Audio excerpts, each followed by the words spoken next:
24. jaanuari sõnumiks on õiglus.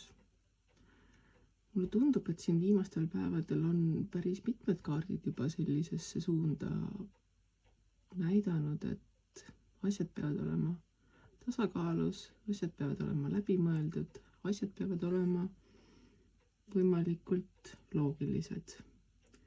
Nii et siin ei ole ka mingisugust imelikku, kui nüüd tuleb õiglus.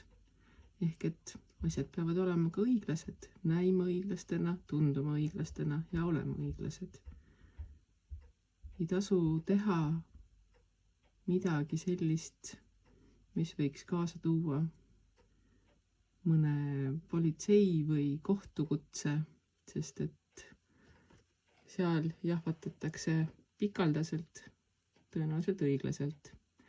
Samas, kui sul on käimas mõni õigusalane vaidlus, siis võib ka õiglus näidata seda, et tulemus on tulemas ja see maksab õiglaselt. Ehk siis, kas sa saad selle, mida sa oled välja teeninud.